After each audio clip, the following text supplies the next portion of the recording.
get started. We have two more guests that'll be coming along, and we'll work them in as we see them.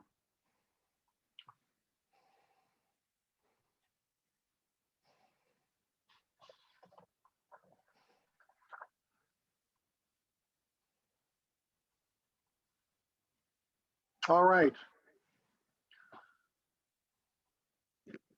I want to thank all of my guests right off the front for taking part in this. This is a critical issue for us to have a conversation about, and we've leaned into the experts both nationally and regionally to try to help us get a better handle on our housing needs for Spokane.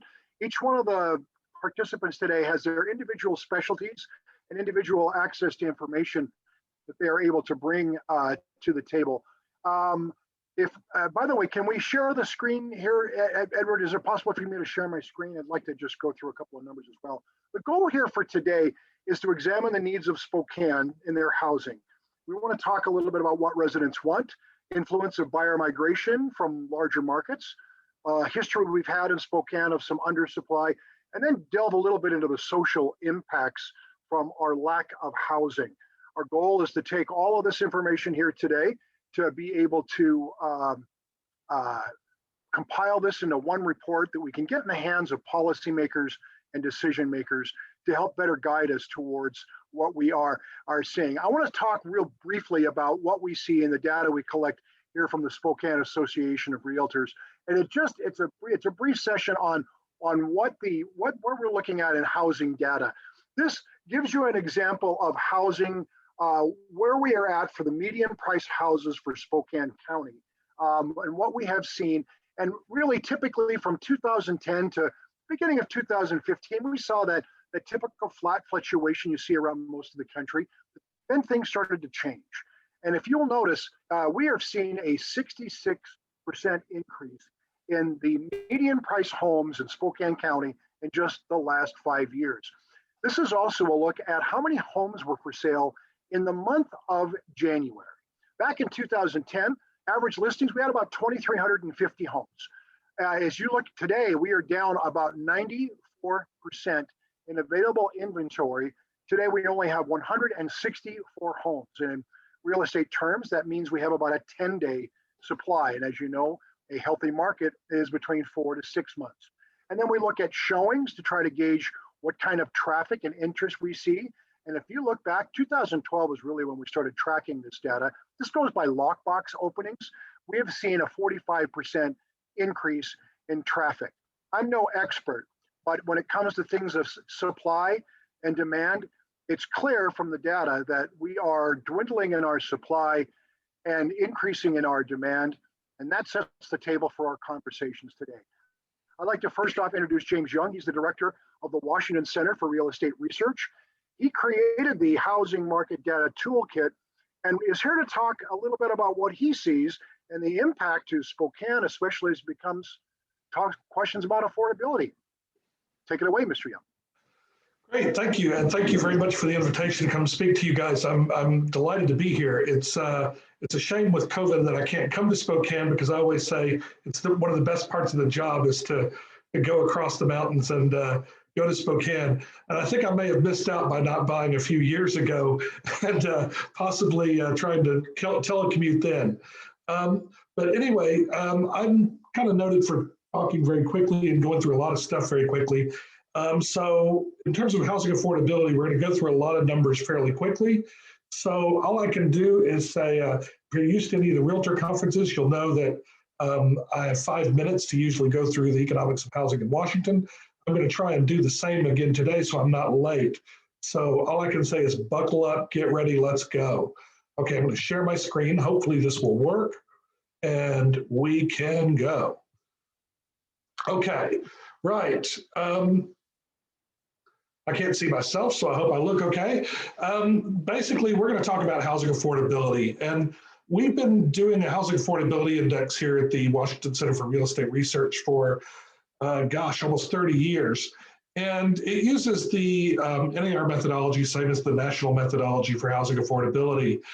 So anything above 100 is considered affordable. And the extent that you're above 100 is, more affordable for someone with a median income, median household income, median house price in the area, and typical mortgage lending criteria for a 30-year fixed rate mortgage at prevailing interest rates at the time. So as you can see, Spokane is still relatively affordable along with the rest of the state. The rest of the state is somewhere around 108. So that means that people can afford 8% more in terms of house prices. Spokane is less affordable than that, but it's right just barely above 100. And as you can see, that dropped quite dramatically in 2017, 2018, as people started to discover Spokane and started to move that direction. First-time buyers index, we take the typical FHA lending criteria, traditional lending criteria. We've been doing this for 30 years as well. So we look at 70% household income, 85% of median house prices on the same 30-year fixed rate mortgage. So as you can see, for a first-time buyer and in the typical first-time buyer categories, Spokane was fairly affordable during the housing crisis, and all the way up until 2016, 2015, it was fairly affordable for someone to buy a starter home. As we can see now, it is actually less affordable than the rest of the state. You had a crossover the lines somewhere around 2017, where Spokane, rather than being one of the more affordable areas in the state to buy, became less affordable. And going into the figures a bit more, I've kind of highlighted the area of the past 3 years. And as you can see, there was a significant drop in 2020, COVID and everything else, but they were below the affordability line from the second quarter of 2019, which means that it became less affordable, became less desirable, I guess, in terms of pricing for a first-time buyer to be able to buy in Spokane. I put the red line there to show that, it's below 100. And so since 2017 for first-time buyers, it's been less affordable than the rest of the state in terms of first-time buyer housing. So that creates a lot of issues. First off, where are these people going to go? What are they going to do if they're not buying? Well, they're probably going to rent, especially if you have high demand. But looking at these market dynamics a bit more, what I've done is taken the first-time buyer index, turned it around and say, okay, in order to make it 100, right? So in order for the index to be 100, which means that first-time buyers at 70% area median income on 85% of the house price on typical mortgage lending criteria, including mortgage insurance, right? To what extent do house prices have to move, or what do the house price has to be in order to be affordable? So in this case, just over 160,000, about 164,000 in 2014. That was the house price, right? That was the house price at which it was affordable and everything else. And that represented, the red line there, that represented about 44% of the market, 44.5% of all sold transactions in 2014 were affordable for typical first-time buyer with those criteria. As you can see with the red line, it's gone down quite dramatically as the price has gone up in terms of what a first-time buyer can afford. Okay, now in terms to get first-time buyer prices to where they're affordable, the house price has to be below $208,000. Okay, so anything below $208,000 would be considered affordable given the criteria that we have and the income criteria that we have. Once again, this is based on FHA traditional criteria, which that represents, as you can see, from 2018 onwards, between 15 and a half to 16% of all the inventory in Spokane is what people are fighting for. So if you want to buy a house and you're a first-time buyer, right, you're fighting for the last 15, 16% of the market, whereas in 2014, you were looking at 44% of the market that you could choose from, okay? Bring this into a little bit more context. I wouldn't be much of an academic if I didn't have a table full of numbers and so forth. But in terms of how this index works, as you can see, that first-time buyer affordability index for the year 2014 was 107.2, which means that the first-time buyer affordable price was actually above 85% of the median house price. And as you can see, now that we've got a first-time buyer affordability index of about 75, 76, right? it means that 85% of the median sale price, which is what it would be typically, right, is $274,900. The first-time buyer, in order for a first-time buyer to be able to afford a house, they can't go more than $208,000 to meet FHA lending criteria, right? That currently represents, in terms of our estimates, 14.5% of the sold inventory in 2020, or about 1,175 houses. So for the whole of Spokane County, the whole Spokane region, right, you've got about a little under 1,200 houses that you've got all the first-time buyers or people who are trying to trade down wanting to buy in terms of affordability. So that's under 208,000. That's not a lot of houses. That's not a lot of houses at all. Okay. Now we have to put this in context. So housing is not affordable. At the same time, you've got record low interest rates. So if you look at the interest rate movements from 2018 and what they are, from 2020 in terms of December, compared to like with like here, you've got, a huge difference in terms of what people can afford. So they can afford to bid up the price of a house about 24% more than they could if they could afford the payment in November 2018. Now, this isn't just first-time buyers, this is everybody. So as long as, people who can normally afford a house can afford to bid up the price of a house 20 to 24%, they're going to. And so when you get to supply and demand situation, if there's a lot of demand, it's a sort of thing in housing economics that supply can't come on quickly and demand can change quickly. If people can afford more and they want the house, they're going to go bid up the price of the houses, which means first-time buyers can be left out, and it has a whole lot of implications. It also means that if you're behind the supply curve, you're probably going to stay there for a while. Okay. That being the case, let's shift over quickly to the rental market.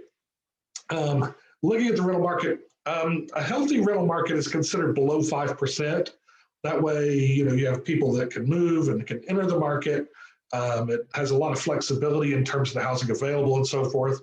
So if you track the red line there, that is the vacancy rate. As you can see, there's some seasonality there between the fall and spring. So looking at the vacancy rate there, we can see that it has rarely been, it hasn't even been above 3.5% very much. That was back in 2014. We've been below 2% for the past 2 years, okay? So given a healthy market is below 5%, a severe shortage is considered under 3%, and currently right now our vacancy rate is somewhere around 1%. So that's not a good thing in terms of the health of the housing market. It's not very good at all. If you notice, rents have gone up too. Rents have gone up quite a bit from a low of around $660 in 2016 to the current level, which is somewhere about $1050. Okay, so you've had a huge increase in rents, over 50% increase in rents for the low of 2016. That is a severe housing shortage. And what we should see, okay, let's just kind of go through what you would expect next, okay? You'd expect, one, that there are affordability problems in terms of the rental market, and that there'd be huge supply coming on, and that there'd be lots of people responding to this increased demand. And you'd be correct. But looking at the Rental Affordability Index, now what I've done here is you're considered by most measurements rent overburdened, right? If you spend more than 30% of your income in rent. So what we did is we took the same sort of housing affordability index, and we've taken a median income, and we've taken the average rent for the Spokane area, okay? So median income, average rent, and then we say, is it affordable? Is it affordable with the 30% criteria? Well, overall, in terms of the composite index, it's affordable. Right? It's above 100. That means people could actually pay a bit more for their rent. I've broken this out by Spokane Valley, and Liberty Lake, where we have enough statistics in the 20+ market to judge these things. So overall, it's kind of okay. You have a bit of a shortage in terms of vacancies, which is indicated, but it's still not to the point where rent is severely unaffordable. That is unless you look at a transition household. So what we did is we did the same housing affordability metrics, okay, and we have taken 70% area median income. So these are people who are renting who would like to buy a house. Are they able to save for a deposit on a house without being rent overburdened? So we use the same 30% criteria in terms of affordability. And if you look there, I mean, the 70% of income, there's a huge shortage in terms of what's available to people. It's almost impossible to save for a house, really. If you look at Spokane Valley, about 75.9, which means there's a huge gap there in terms of what people are going to be able to do to save to buy a house or get a down payment in the future, right? It means it's going to be very, very difficult.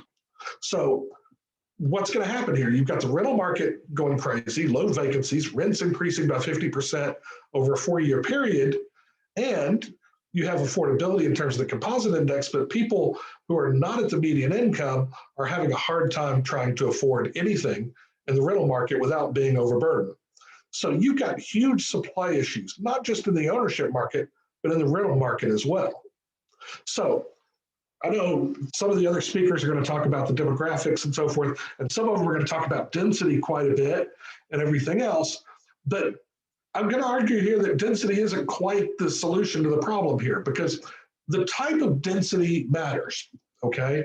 The type of density matters. So not only do you need rental housing available for people, and you seem to be getting that, about 50% of the construction in the Spokane area is multifamily, right? And about half of it is single family.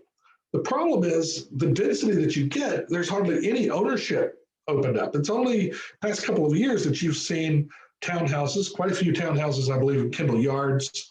Stonehill and Liberty Lake, I think, is more 55 plus, so that's a targeted audience. But if you look at Kendall Yards, and if you look at, Iron Court and a few others that are downtown, those are about 400,000, 450,000 for a starter in there. That's well beyond our 280 price point or 270 price point for first-time buyers, much less 208 where they can actually afford it. So 85% of median's 280. We're going down to 208 in terms of it being people able to get a mortgage and afford it and not go into some kind of financial difficulty trying to buy a house. So you're looking at some severe issues there. Almost all of this multifamily has been rental, hasn't been ownership at all. So what you've got is, despite the record levels of construction and everything, you've got a missing rung of the ladder. So the housing ladder in terms of supply. So people can't trade up, they can't trade down. If you're in the rental market, you can't save for a deposit because the rents are too high. So it's more likely you're going to stay in the rental market, and the rental market is going to try and stay in that area and eat that vacuum area where people can't buy. So if you don't have any houses coming on the market in the 200 to 250 range, well, then it's going to be very, very difficult for anybody to get off that. The rental market is going to keep expanding. And so you have a lot of issues in terms of not just affordability, but equity and diversity in terms of neighborhoods, how people gain the social and financial equity that you get from home ownership, and a lot of other bigger issues here that when you're in a severe housing shortage, which all these figures seem to indicate that you are, in terms of supply, that supply needs to be balanced. It needs to be both rental housing and home ownership housing. Right now, the home ownership housing isn't really getting there except for expensive townhouses, expensive detached housing. So what do we see? We've got steady interest rates, people can borrow.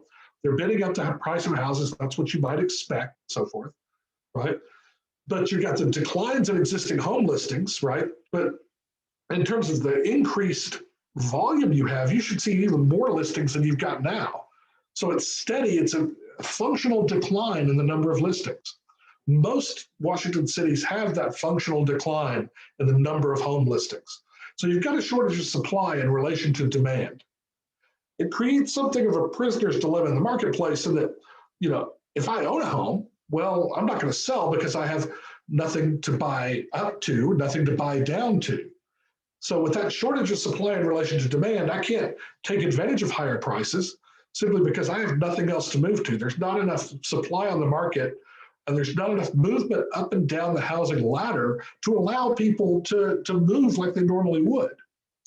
With the housing affordability issues that are prevalent, you don't have people coming up the ladder either. People can't buy that first home. They can't get on the housing ladder to begin with. So with kind of the pre-COVID demand trends being accelerated, I mean, it's clear that the lack of supply for first-time buyers is creating some huge problems in Spokane. So the multifamily and the density is going to be met primarily in the rental market, and the housing demand has nowhere else to go. It has nowhere else to go at all, simply because you have a mismatch in terms of what the pricing is going to be, what the pricing needs to be, and how that can be delivered. Okay, so I'm arguing here that the supply of the ownership market is the key to kind of figuring things out and having that movement that allows people to transition from the rental market to the home ownership market, and to help people trade down if they need to, so that people can trade up and people can get equity and financial equity and the social equity and everything that comes with home ownership. I think the risk is that you're going to have a chance that people are not going to move to Spokane, or it's going to create a lot of huge issues in terms of what the city's going to look like if ownership's not a viable option.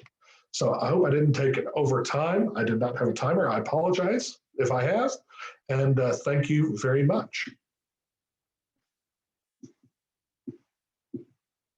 Thank you so much, James. I'd like to switch now gears to our national expert that we're bringing in from the National Association of Home Builders. We have Danushka Nanayakara Skillington, the Assistant Vice President for Forecasting and Analysis. And she's here today to talk with us about the housing growth as it continues, especially in the face of economic recovery for the year ahead. Danushka? Thank you, Dan. Thank you so much for inviting me to speak to you today, too. So, like I said, I'm going to focus on the macroeconomy, talk a little bit about demand, supply. That's what, the National Association of Home Builders are concerned about, and then wrap everything with the focus. So I'm going to make it really quick, just to give you an idea of what the overall economy looks like. Third quarter, there was a sharp increase in real GDP. You can see from the bars, on the blue bars. It was the fastest growth rate on record since the quarterly GDP data was tracked since like 1947. And we do think, the red line is a forecast line. So we are expecting the economy to rebound in the second half of 2020. But as usual, the risks remain. The new mutations of the virus is a big concern for us. And the vaccine rollout, how fast can the Biden administration can actually get that done? Looks like it's going pretty well, but we need to be vaccinating people much faster than what we're right now. And so it looks like the initial estimates came out for 2020 at around, the economy was down around 3.5 to 3.6% down. And 2021, this year, we think with the new, the stimulus that the Congress is working on $1.9 trillion, it could be more than 3.6% growth for this year. And I think we're a little bit, and at NHB, we're a little bit more pessimistic, but I think we will going to revise this up a little bit more. And then next year, the GDP growth should be around 4%.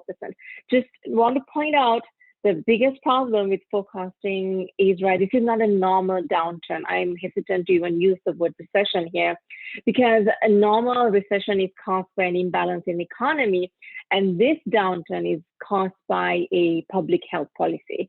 So it's government induced with the shutdown. So keeping that in mind, this is what the employment looks like right now. So looking back at 2020, it was an year like no other.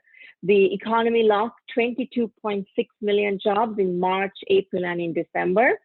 So as of last month, 12.7 million jobs were created. So that, even with 12.7 million jobs that have been recovered, still 9.9 million jobs are still lost. So we are still lower than the February peak.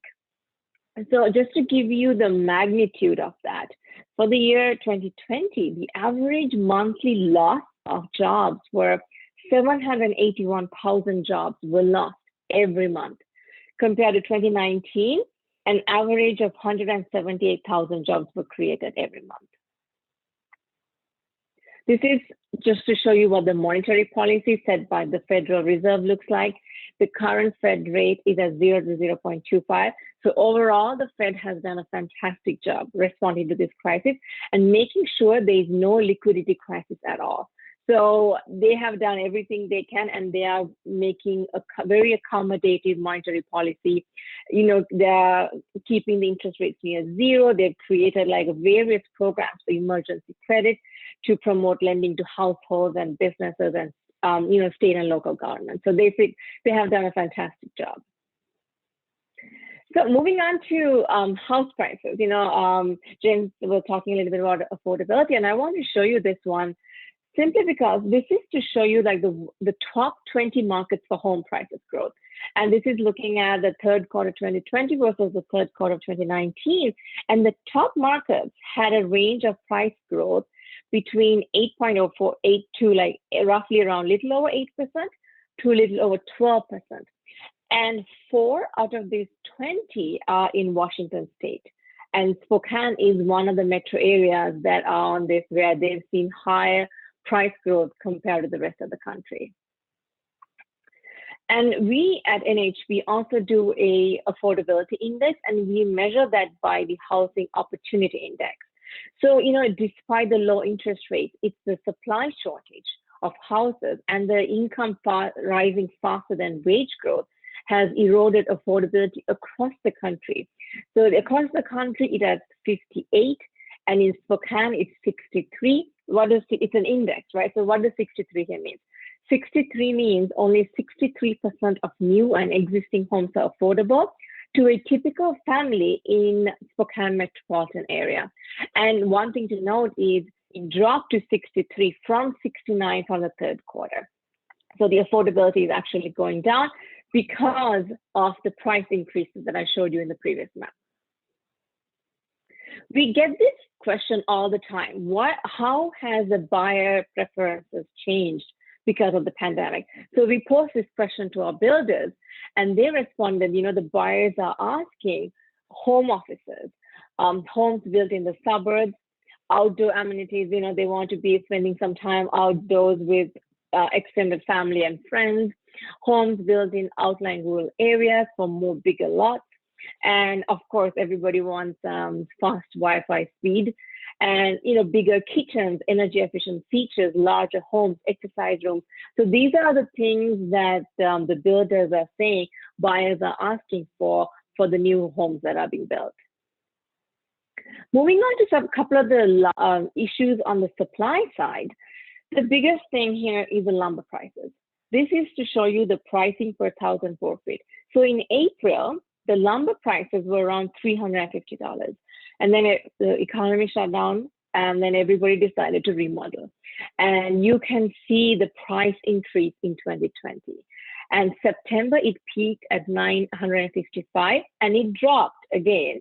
And now it's even above the September rate, and it's at $966. So since April, the prices for the softwood lumber have increased 177%.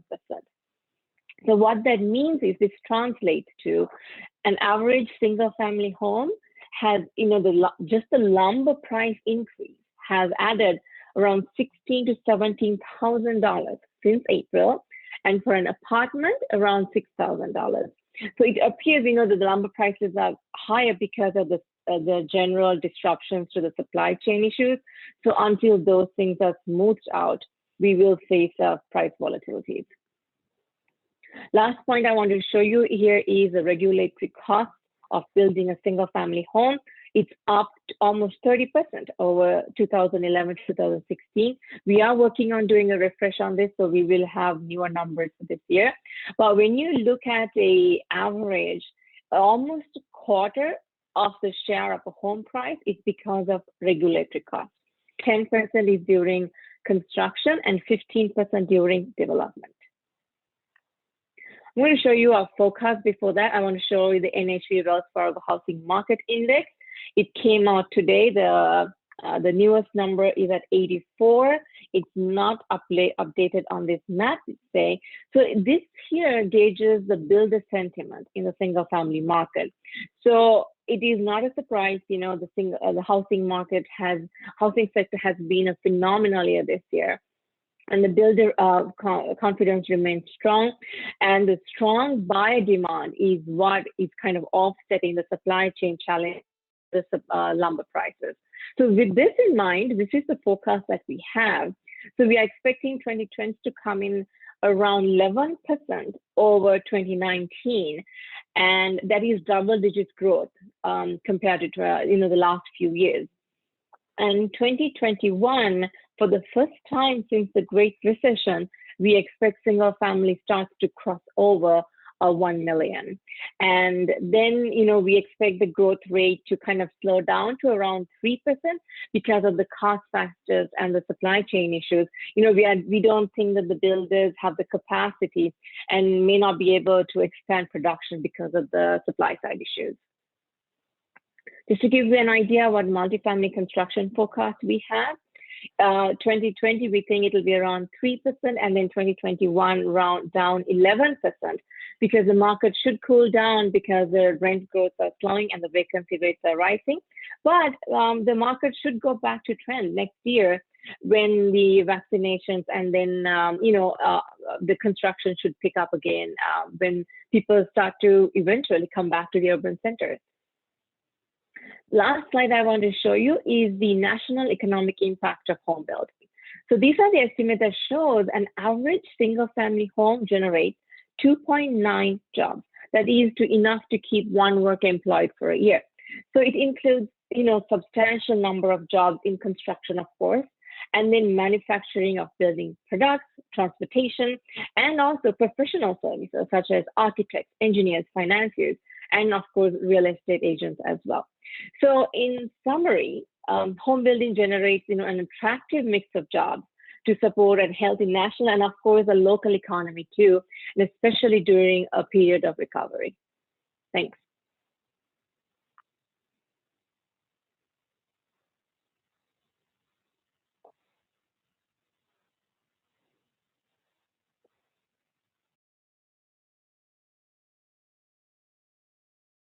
Here and today, because there's been some interesting news that was released here in the last few weeks. When they looked across the country for those cities that had the greatest potential for growth and expansion, especially as we talk about the great migration from larger metropolitan cities on the coasts, Spokane was identified as one of the top 10 markets. And so we brought in Dr. Lutz to here to help us understand why that is and how they gauge that. So Jessica.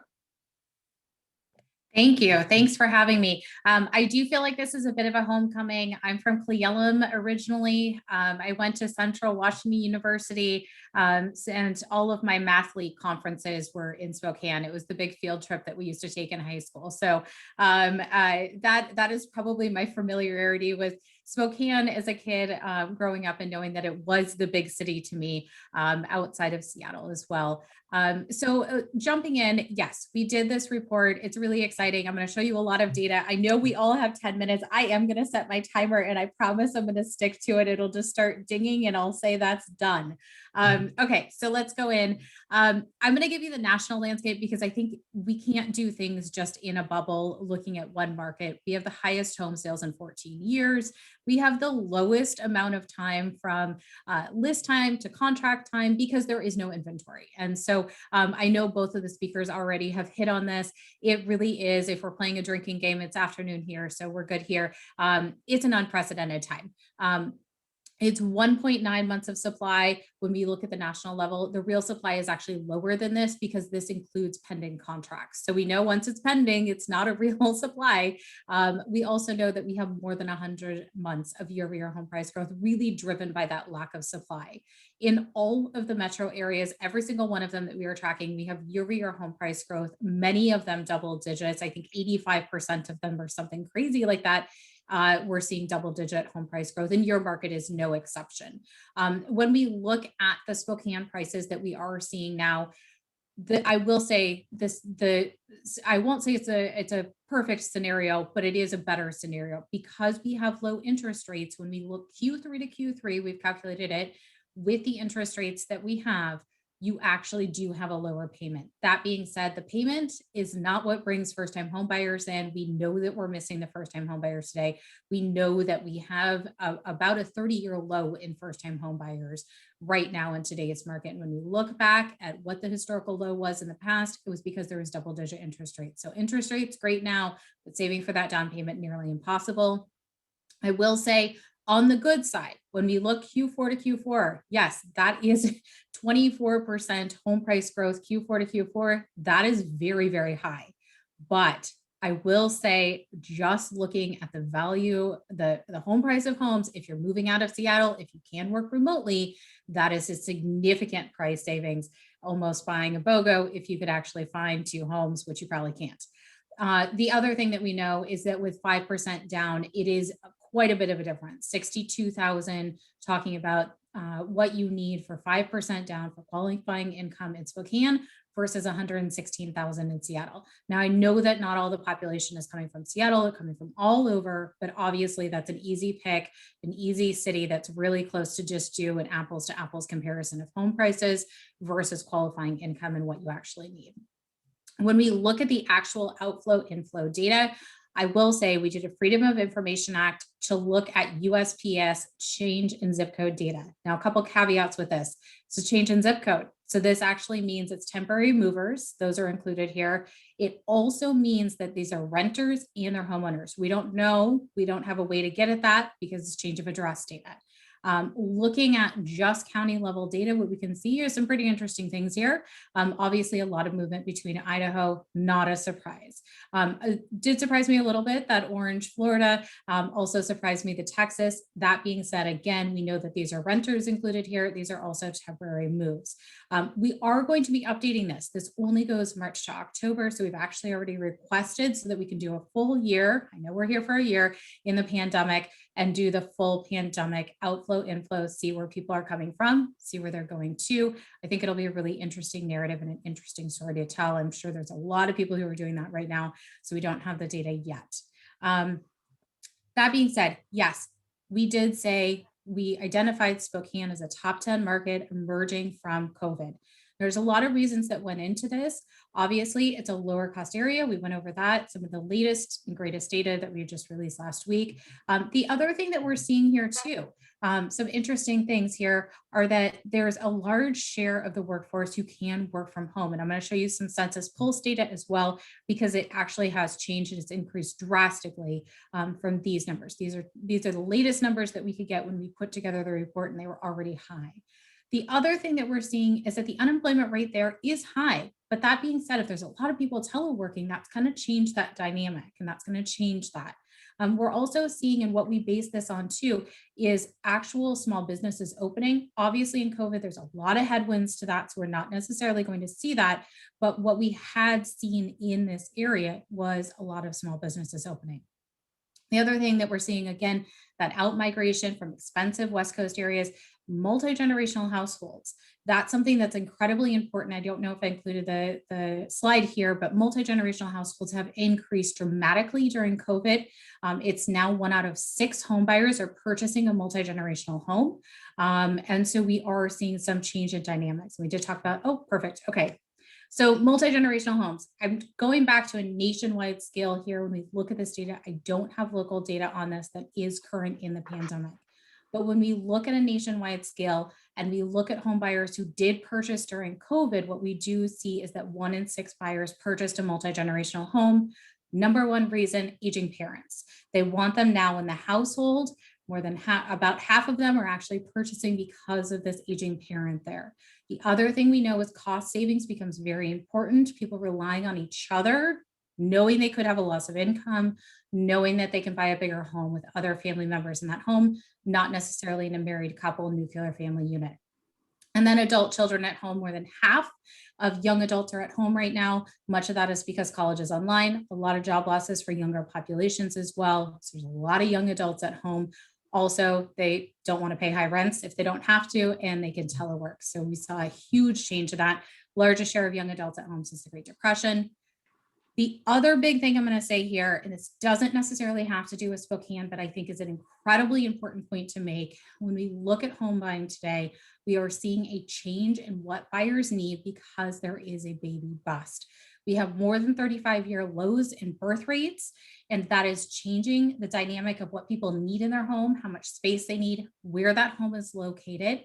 And it is changing how many moves that buyer actually makes as well, because people used to move because something in their life changed. And one of those big changes that did happen was having a baby, but that's not happening anymore. So really seeing a massive drop in this. What I'm showing you in this chart is that in 1985, 58% of buyers had a child under the age of 18 in their home. Today, it's just dropped to 33%. That is a huge implication for housing, for home ownership, for home building, all across the board. All right, let's bring it back to Washington. This is pretty ugly. This is census data. They're releasing it on an every other week basis.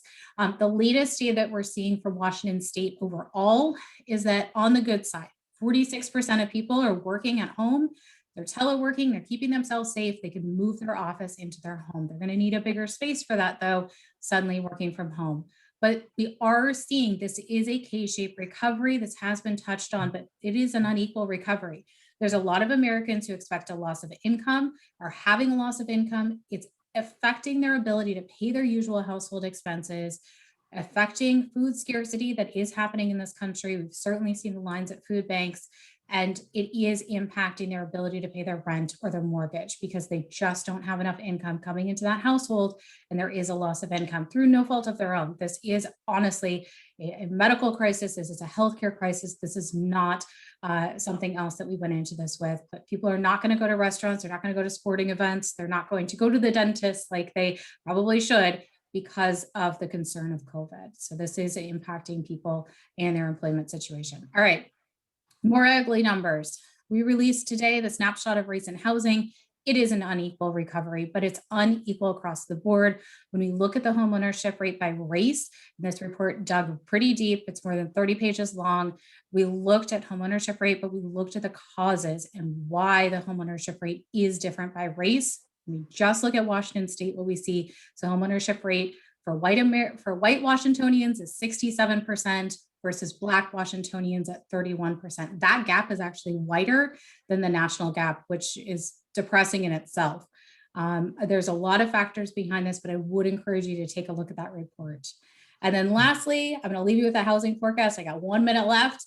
I will say it's encouraging going to 2021. We still expect very strong housing sales. The headwinds that we see are affordability, inventory. Those are the headwinds out there. If there are homes to actually be sold, those homes would be. Prices are going to continue rising, interest rates expecting them to stay at these all-time lows. That is a good point for buyers. Unemployment rate hopefully will start ticking down as that vaccine is rolled out. But again, so many headwinds. They're trying to get that vaccine out. GDP, we do expect it to be positive in 2021. But again, a lot of that has to do with activity in the overall economy. And I think I kept it to 10 minutes, so thank you. Thank you so much, Jessica. As we look here regionally, one of the biggest questions that comes up is, we've always talked about for 20 years that Spokane's on the brink of exploding with people wanting to move here. Is that happening? We've seen some data that indicates some of those things. Dr. Patrick Jones is here from Eastern Washington University. He has been taking a look at populations and trends for quite a bit of time, and he's a great local resource that we often lean into. And Dr. Jones, I'd like to pitch that question to you. Where do you see our population forecasts, and what is the impact of newcomers coming to our area? Unfortunately, you're still muted. Can we get you to unmute there, and that'll.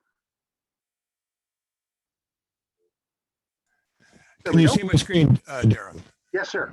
Okay, so I'll try to answer those questions in the course of this presentation. Again, with only a few minutes, you've got to be pretty quick about this. But what I thought I'd do, and this is a response to a conversation Darren and I had, I don't know when that was, a few months ago, looking at Spokane County's population forecast and then looking at some in-migration. Here's what I'm going to talk about today, just a future look, looking at 2030, and I could have taken out to 2040, but I think forecast accuracy goes down a lot when you get beyond a decade. And if I have time, I'll talk about a forecast for housing units beyond the population forecast. And then since we have already touched on this in-migration to the county, I'm taking a look at the very end of the presentation by in-migration by out-of-state and in-state, and looking at where those counties in particular are coming from that contribute the most. So let's just set the record straight about what's happened in the last few years. And this is taken from the website that we maintain called Spokane Trends. And to put into perspective what happened over the most recent decade, the county grew at 1% per year, compounded annually. That translated into a growth of residents of a little over 50,000. And yet the last 3 years here have really notched up, ratcheted up the growth rate. And as you can see there, it's 1.5% versus 1%. So it may seem like a small change, but actually that's a pretty significant change. Now, for the city of Spokane, which Darren asked me to look at originally, I hope this is still of interest to folks. It's always been growing at a lower rate than the county as a whole, which is not surprising, I think, for most metro areas. And in this case, it implied a growth of 15,000 over that same period. And yet, it also grew faster than its historical average for the last decade for the past 3 years at 1% versus 7%, 0.7%, excuse me. Something that I just want to point out, because this has come up a little bit so far, is that the average household size in the county is 2.25. I mean, in the county is 2.24, and the average household size in the city of Spokane is 2.25, according to the most recent estimates. Both of these numbers are lower than the state and national averages. So we are dealing with a population that has smaller families or smaller households. And the trend looks like it's going to continue that way. Okay, so much for history. Now I'm going to just piggyback on what Office of Financial Management demographers have set out, or did set out in 2017 for their growth management work for Spokane County. And you can see that at the end of the period here in 2013, they estimated back in 2017 that the count would be about 565,000 people in the county. And they estimated that in 2020, it would be about 517,000. So that's a growth of 48,000 or so folks over the coming decade. And I will say that the estimate that they provided for 2020 is a little under. We currently have, according to OFM, about 522,000 in the county. So let's just keep that in the back of our mind. And then I just wanted to show you the work that they do in comparing forecast to actual. And I'll just cursor over this on Spokane. This is looking at projections, top of the fraction versus actual, and in the denominator. And you can see it was pretty close to zero. So their 2012 forecast for 2017 was pretty good. The question will be, what would their 2017 forecast for 2022 and beyond will look like? And my sense is it'll be relatively accurate. So looking at the division between the largest component in the county's population, the city of Spokane, and the county, there is, over the past decade, a slight decline in its share of the population. So it started out at 44% of the county population, and it ended up at 43%. And this will have some consequences as we try to translate the forecast for Spokane County into a forecast for Spokane City. And I use, there we go, one more thing before Darren asked me to do this. He said, well, where's it going to grow the most over the next few years? And I said, well, I don't know if I can answer that, but I can answer where it has grown the most. And you can see here, this is a compounded rate for the prior decade. And I think a lot of locals on the line will recognize this as intuitive. Airway Heights by far and away has grown the fastest. That's an annual average, followed by Liberty Lake, followed by Deer Park, followed by Cheney, followed by the unincorporated. All of these 5 components of county population have grown faster than the county overall, which is, you may recall, was 1%. So, to Darren's question, what about the future? Well, I think there's going to be probably a replication of what we've seen over the recent past into this coming decade. There are some caveats to that because I think there's going to be some consideration of preferences by the in-migrants, and migrants, as you heard from Jessica, are really what driving population, not births locally. How the city of Spokane will react with its economy to foster what I call urban businesses, technology, professional and scientific services. What are the differentials in regulation? What are the differentials in the cost of land? So I'm going to assume those are going to be roughly the same unless there's some dramatic change in city policies. And this is what we're going to see going forward. So what about the population for the city? I came up with three different numbers using a range of what we saw the share of the population of the city to the county. One was the average share, one was the compounded growth rate, and the other was just taking a look at the most recent year, 2020.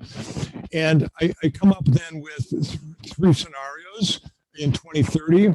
And so the top one is 246,700, almost 247,000, middle 242,000, and at the lower end 239,000. And those numbers in parentheses are just the gains that might come about from this. So obviously a population gain then translates into a demand for housing. And I'm not going to have the time to go over that. It's in my slides here coming up. But I will just summarize just what I think might happen here. So the forecast that OFM used for the next decade, that is from 2020 to 2030, assumed a compounded growth rate of 0.9%. As we've seen, that hasn't been the case for the most recent few years. And so if we just took the average and maintained that was the compounded growth rate for the foreseeable future, that is through 2030, we would actually gain 90,000 in the county. And if the city of Spokane more or less kept its share of the county population, it would gain 35 to 40,000. So that's a much different scenario than we saw that folds out or just comes out of OFM's growth management forecast. I just want to pose to people on the line, what would you like to see? What would be a desired population growth rate? Because I think there are consequences, if not sometimes very severe consequences, by growing too fast, or severe consequences by growing very slowly, if not at all, which is what we see in lots of our rural communities that we track at my shop at Eastern. So you might want to think about that is, what would we like to grow at? 1%, 1.5%, 2% per year? They all have consequences. Okay. Dr. Jones, if I could ask you, I think your microphone has slipped a little bit and we're only picking up about every third word there. So oh boy. Okay. Can you hear me now? It's really low now. Can you try to move it in closer there? Sure. Can you hear me now? Yes, perfect. Okay. Sorry about that. I'm going to pass over these 2 slides. And then the question was asked, where are people coming from? And I wrote a little piece in the Journal of Business earlier this month and looking at driver's license surrenders. And these are obviously from out of state residents to Spokane. And I found this very interesting that sort of the data broke the conventional wisdom that we've seen an uptick during the pandemic. In fact, the 2020 data now just recently completed show that we had 8,400 surrenders versus the peak 3 years ago of about 11,500. So my guess is this is going to show up in our population increase that will be estimated on in April of this year, and we'll also get one from census that's actually based on a count. But the trend here is a bit on the downside. So first question, what states are contributing the most to Spokane County's growth? And this is from the same driver's license surrenders. I'm looking at 4 years worth of data. This is cumulative. And perhaps to no one's surprise, California leads the pack. And perhaps to no one's surprise, Idaho is second. And perhaps to no one's surprise, Oregon is third. But the rest of the mix might surprise folks. Arizona is actually the fourth largest contributor to Spokane County's growth. Montana, and then Texas is in fifth place, which might certainly surprise me. Colorado, and then don't ask me why, but Florida ended up in the top 10, followed by Arkansas and Nevada. So this is really the bulk of where people are coming from or have come from over the last 4 years. As I put in my notes to the right here, that's about 3/4 of the total. And this out-of-state folks are really the majority of the in-migrants to Spokane County, according to a really interesting data set from the IRS. So about 62% of the total came from out of state. Now, if I take that same data set from the IRS and look at what are the counties that contributed the most to Spokane's growth in this one particular pair of years, 2017, 2018, so it's not a trend, it's a snapshot, we see that King County was number one. I'm not listing the number two, but that was Kootenay County. And then the rest of the counties are the state of Washington: Stevenson, Snohomish, and Pierce. So Central Puget Sound by and large, followed by, and mixed in then with our most adjacent counties. And I think that's it. You can take a look at the housing forecast for the city in the packet. I think you're going to provide, correct, Darren? Yes. Dr. Jones, thank you so much. That's insightful. Looking ahead, that means that, gosh, looking at those population estimates, we're going to need at least another 10,000 homes moving ahead, just in the region alone. Now let's look back a little bit. I'd like to bring in Mike Kinsella. He is the National Director of Up for Growth. They did a survey and a study that was released in 2017 that looked at production in the state of Washington from 2010 to 2017. And across the state, they showed that there were 225,000 homes underbuilt. And if you look at the numbers just supplied for the county of Spokane, that equated out to about 8,500 homes underbuilt. So, Mike, I'd like to bring you in now to talk a little bit about what numbers are we seeing now for Spokane, and what does that extrapolate out to if I was to try to make an educated discussion about how many homes are we underbuilt from that 2010 to 2020 timeframe? Yeah, no, absolutely. Darren, thank you for the opportunity to participate in today's summit, and nice to see such great attendance from the Spokane community. By way of background, my name is Mike Kinsella. I am the Executive Director of Up for Growth. We are a national pro-housing policy and research member network based in Washington, D.C., but we really engage in housing policy nationwide, working with a cross-sector network of members coast to coast, including many members in the Washington state community. And as Darren mentioned, we actually in early 2020 released a report called Housing Underproduction in Washington State, which is our third in a series of state-specific reports keying off of our national Housing Underproduction in the U.S. report, which we released in 2018. So I'm happy to walk through some key findings from a national perspective, but more importantly, I'd like to hone in on the situation in Spokane from a housing ecosystem standpoint, explore the problem, but also chat a bit about the underlying causes and potential solutions. So as you all know, America faces a severe shortage of homes and an affordability crisis. Looking at this map, really thinking about the extent to which individuals, households are experiencing cost burdening and paying more than 30% of their gross paycheck on rent. And as you can see, this is truly a national challenge. The Harvard Joint Center in their State of the Nation's Housing Report last year found that the nation as a whole had 20.4 million households experiencing cost burdening. In Spokane, 73,000 households in the county are experiencing cost burdening, and that makes up about 33% of the total. Delving further, what we find is, of course, there are many more renter households that are experiencing cost burdening than owner-occupied households. But interestingly, at the countywide level, 22% of homeowners pay more than 30% of the gross paycheck on rent. But importantly, nearly half of renter households, when you drill down to the renter segment, are experiencing cost burdening. Of course, the implication from a home ownership standpoint, it is that it is much more difficult these days in Spokane to save for your first down payment if you're renting, given how much of your gross paycheck is just going to keep your rental obligation current. The other really important point here in this slide is that disproportionately it's those that can afford the cost burdening the least that are experiencing the most cost burdening, with 87% of renters earning less than $20,000 per year experiencing cost burdening. As you move up the income distribution, you of course see less, but nearly a quarter of Spokane residents that earn at or around 50,000 of annual gross income are cost burdened. And of course, this cost burdening is no surprise because the nation as a whole has systematically been underproducing housing relative to need. Prior to World War II, of course, America was booming. We were expanding into greenfields, creating suburb after suburb. Communities were thriving, they were growing.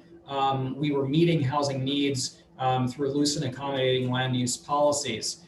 Beginning in the early 2000s, demographic preferences began to shift back towards the cities. Home buyers, renters, Gen Y, millennials, and those before them were pursuing housing opportunities in walkable and urban communities. It's at about this time that we saw a significant drop-off in the rate of housing production relative to need. Outmoded zoning and land use policies are not conducive to supporting new housing requirements in these types of places, which of course created more price pressure and pressure from a broader housing market standpoint. Further, since the global financial crisis of 2008, 2009, we saw a precipitous drop-off of production relative to demand. There were lots of root causes to that challenge. But importantly, the institutional knowledge and capacity for housing production were lost through the wave of mortgage defaults and foreclosures and bankruptcies over time, and the withering of both capacity within the development community and staff capacity from a local government perspective to simply process new building applications as they came in, which really explains this long hangover effect in terms of a severely underproduced response to housing needs in many communities around the country. To put those numbers in perspective, the long run production average from 1964, let's say, up until the global financial crisis was about 1.15 new homes built for every one household formed. The reason why that number is a little bit over 1.0 is to account for economic obsolescence over time, frictional vacancy, second homes, things of that nature.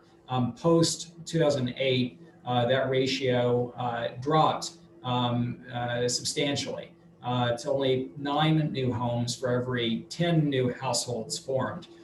So again, that's the systemic underproduction of homes relative to housing needs, and that has led to what we call a national housing underproduction.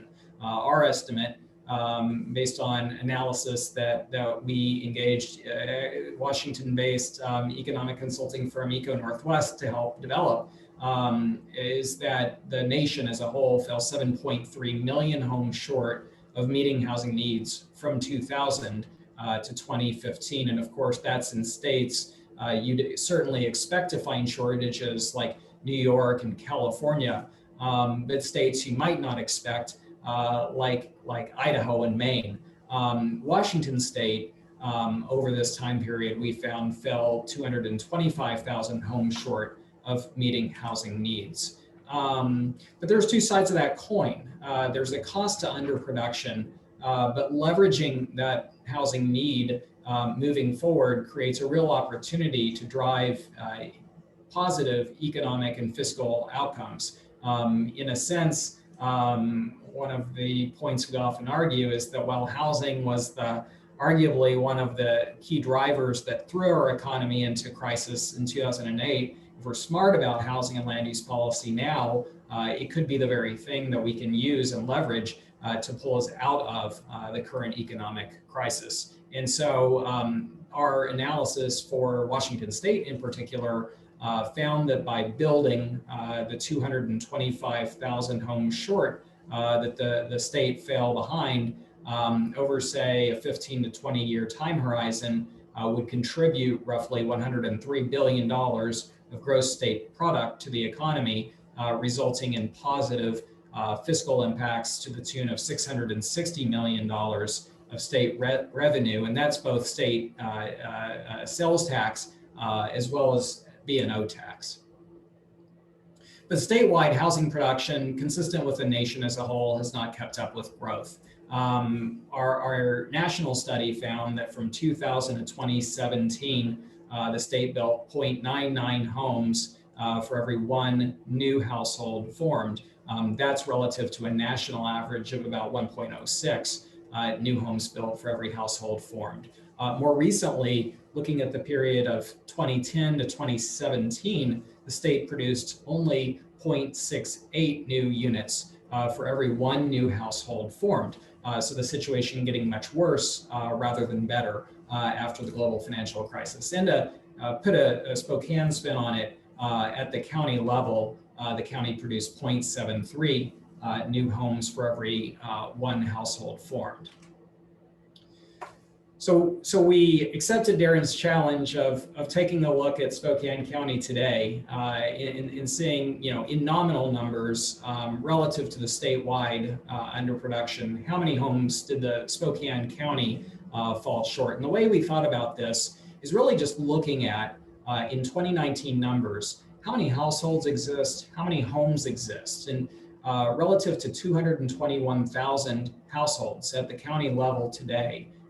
There's approximately 225,000 total homes in the existing stock. That's about a 1.05 home versus household ratio.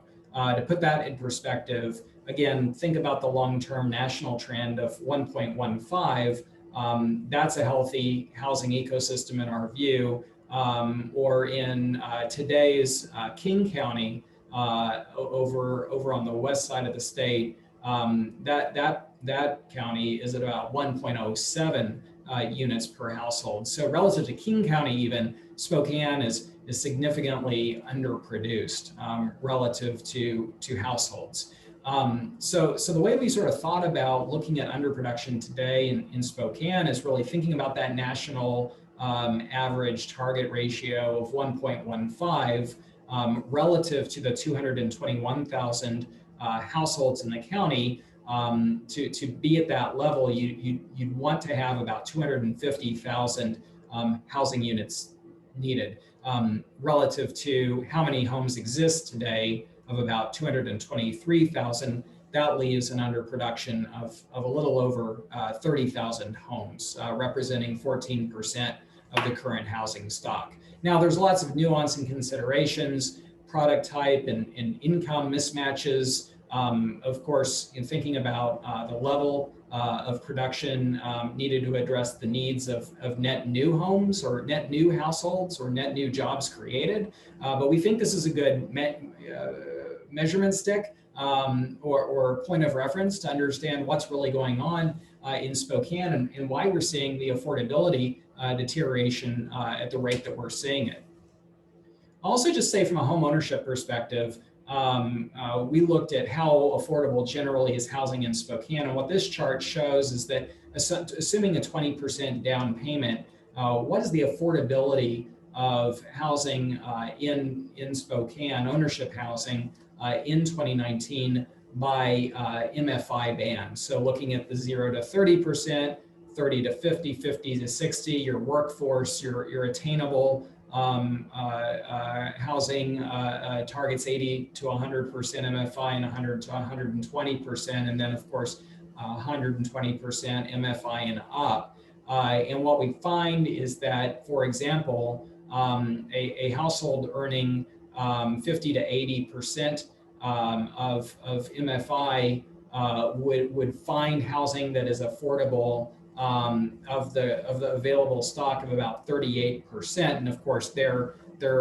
able and income qualify for the price tiers below. So in general terms, Spokane, from a national standpoint, Spokane's housing stock is reasonably affordable, but as several of the earlier speakers pointed out, it is rapidly becoming less affordable. American Enterprise Institute publishes what's called the Carpenter Index, which assesses what percentage of new entry-level housing is affordable to a carpenter or a middle-income earner. From 2012 till about 2017, Spokane actually ranked first in the nation from an affordability perspective, where 100% of middle-income earners were able to afford entry-level housing. In 2019, Spokane dropped to 45 out of 100 US markets, where only 70% of entry-level housing are affordable to middle-income home buyers. We delved into the numbers below that, and I think very consistent with some of the information that Darren presented at the top of this call. In 2012, 9.6% of all new housing built in Spokane was considered entry level, with an average price point of $183,000 per home. In 2020, and this is 2020 data from AEI, 8.8% of new housing built in Spokane is entry level. So nearly a 1 percentage point drop as far as share. But what's critical is that the average price point of that new entry level home in Spokane today is $369,000. So over a span of roughly 8 years, we've gone from entry level homes at $183,000 per unit to $369,000 per unit. Again, across the state of Washington and in Spokane in particular, there simply aren't enough homes relative to housing needs. The cost of entry-level housing is increasing rapidly, while at the same time, on a relative basis, fewer homes are being built. And of course, we believe long-run affordability requires sustained production of housing. We believe that better planning, zoning, and land use policies are critical to help builders better meet the market, delivering more inventory and increasing housing affordability in the process. Look, this problem is so severe, the shortage is so great, that we're not going to solve the affordability challenge on a project-by-project basis. And we firmly believe that this is a challenge that must be addressed from a policy perspective. So we applaud the work that is being done in Washington State, coming out of the House Bill 1923, Housing Needs Assessment and Housing Action Plan process. We believe that we are hopeful that for Washington, if leveraged appropriately, that process can lead to meaningful changes in the regulatory framework in communities across the state, particularly Spokane, to address housing needs more meaningfully and really break the logjam of needed housing units getting built to meet housing needs in the community. And so with that, happy to yield my time back. And Darren, if there are any questions after this call, you know where to reach me, and I would be happy to engage with anyone in the audience with information requests or answers to any questions that this conversation has provoked. Mike, thank you so much for your insight. That was kind of an eye opener to see that we've been underbuilt in Spokane County by some 30,000 homes.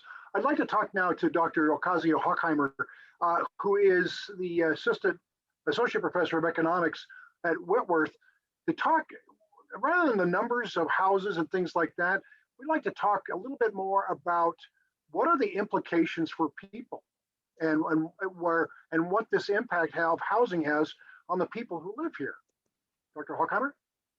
Yes, thank you. Thank you so much for having me, and it's a pleasure to participate. I wish we were all in person. I think that would be a lot more fun. Hopefully we will get back to normal next year. So yes, I am happy to talk about housing as a social determinant of health. I think a lot of times we look at the numbers, and we as economists, we focus on supply and demand and those statistics. However, economists are also social scientists. So as social scientists, we look at the social impact. So we're not only looking at the impact on the market, but we're also looking at the impact for society. And so it is a topic that's very dear to my heart. And so I am happy to share with you what I was able to find out when I was looking at the data. So this slide here summarizes what many of the speakers have talked about so far. We are one of the top 10 markets in the nation.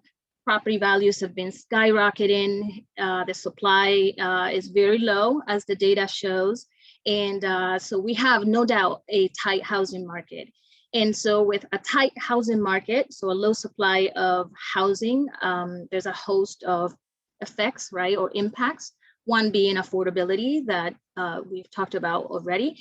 And so another one is the impact on homelessness. So I know that homelessness in Spokane has gone down just slightly as of the latest data that I looked at.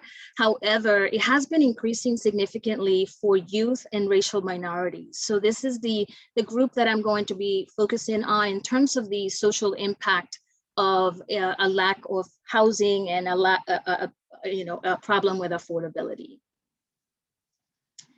So I look at so the social determinants of health are a set of concepts that are well established in the literature of the impact of some social conditions on the health of individuals.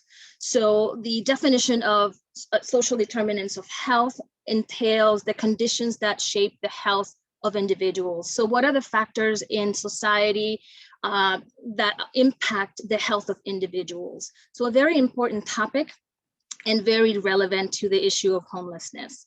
So those social conditions that we look at, or that are included in this social determinants of health framework, include this gender status, education, so educational achievement, access to food and healthcare, income distribution, job security, and housing.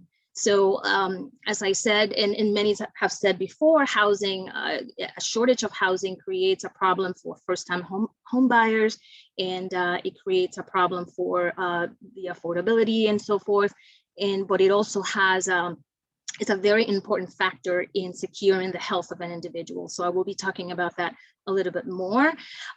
Major organizations have recognized this housing as a major player in the health of an individual and the well-being of an individual. So the World Health Organization and the US Housing and Urban Development Organization have both recognized that stable housing is a basic human need, and that homelessness leads to illness. And so this is also documented in the academic literature. There was a study published recently in 2020 in San Francisco. It was a study of the San Francisco housing market, and they found a positive impact of the availability, or an increase in the availability of housing. For example, a major finding was that you will see that the affordability of housing and availability of housing will be correlated with lower migration rate. What that means is that people move less, and so that creates a stable home environment. And so that's a positive thing in terms of creating a healthy environment for families. There was a study in London that I found very interesting, because it was a study that looked at people in mental health facilities. And what they found was when we're able to connect mentally ill patients with services such as housing, and they're able to find housing, that homelessness and mental illness and all of these social maladies decrease. And so a very important study in looking at the correlation between the availability of housing and mental health. So Mike, I believe, talked about the cost burden. This is an important issue and a result of the low supply of housing in the region. So this data shows the percentage of households that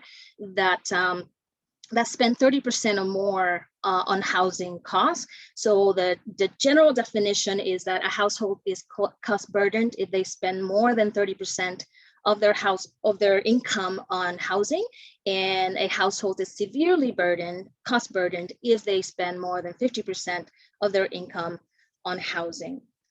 So the data shows that more than 48% of renters in Spokane County will spend 30% or more of their income on housing. This is definitely higher, which will surprise you, but it's definitely higher than the share of renters paying 30% or more in the state. So that's the state. The percentage of households that pay 30 or more % of their household income on housing is 45%. Compared to the Spokane region, which is 48%. So that is a statistic worth noting. And then the households that are severely burdened, they spend 50% or more of their household on housing costs. We see that about 23% of renters in Spokane County pay more than 50% or more of their income on housing. When you compare it with the state is 21%, about 21%, so higher in Spokane County. So it makes sense with what other speakers have said in terms of, right, when you have a lower supply of housing and you have excess demand for housing, that is going to drive up the cost of housing, pricing people out of being able to afford a home. So when we talk about homelessness, there's a conventional perception or somewhat conventional perception that homelessness, so if you look at this diagram that I'm presented here at the top, and you look at the arrows going from left to right, a lot of people perceive that homelessness leads to, or that risky behaviors lead to homelessness. And that drug use leads to homelessness. Underachievement in academics in school and leads to unemployment and therefore homelessness.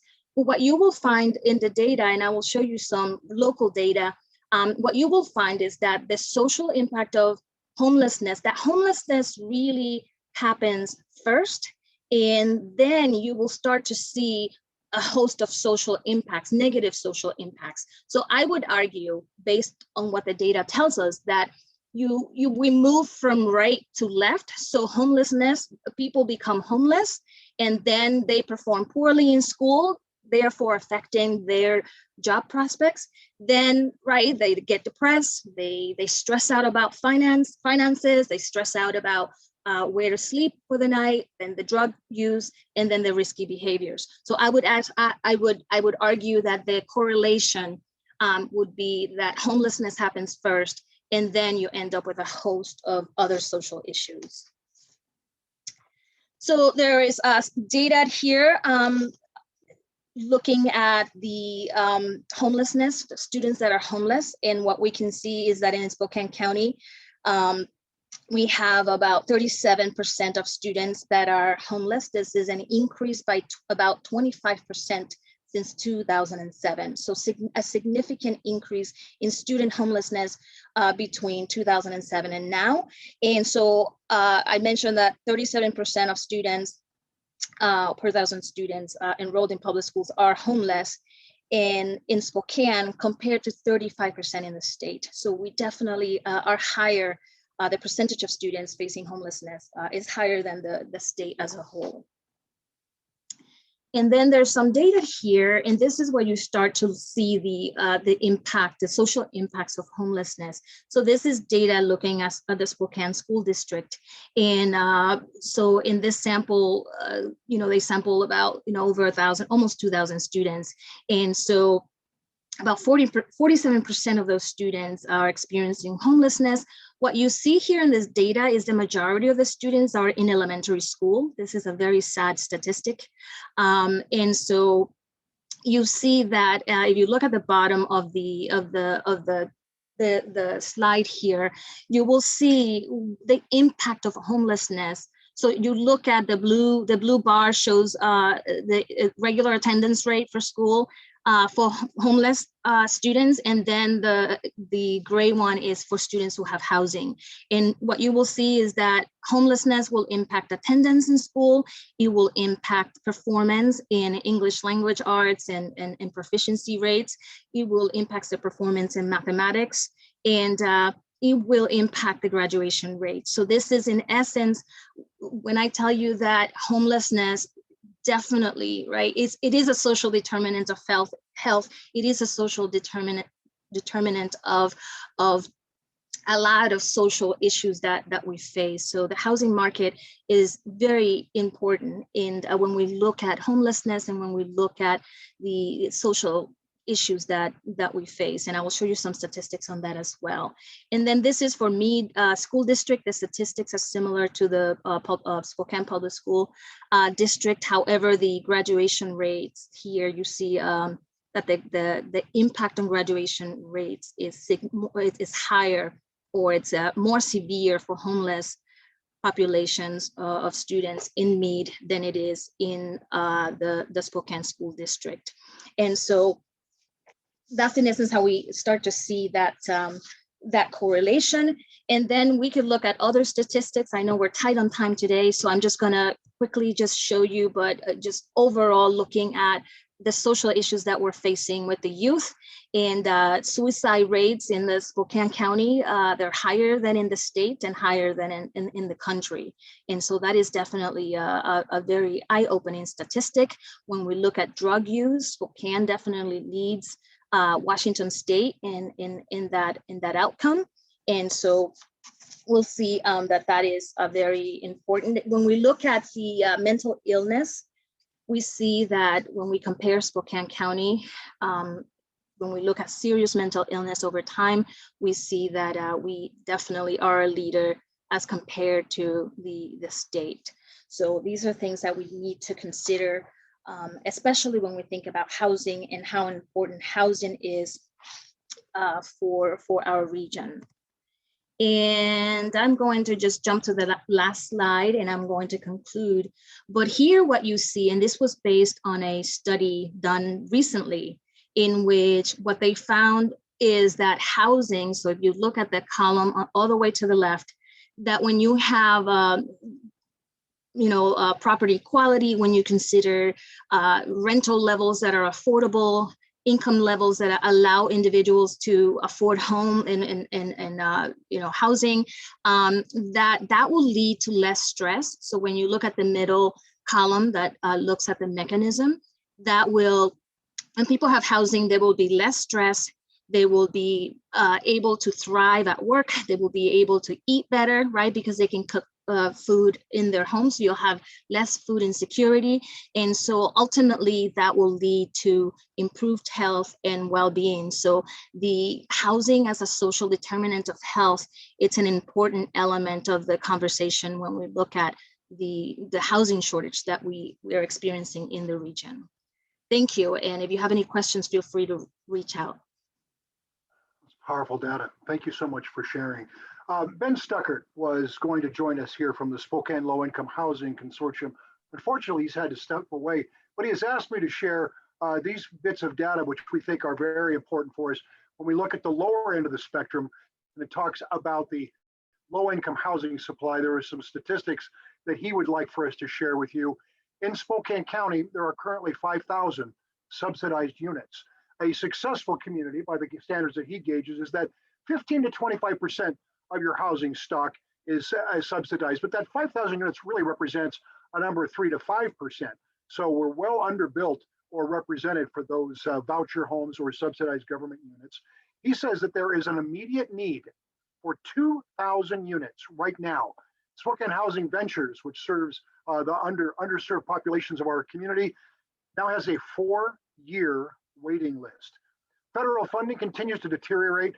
For example, especially over time, the home funds, which is a primary source of funding for low-income housing, was at 1.3 million back in 1992, and by comparison, in 2018 was exactly the same at 1.3 million.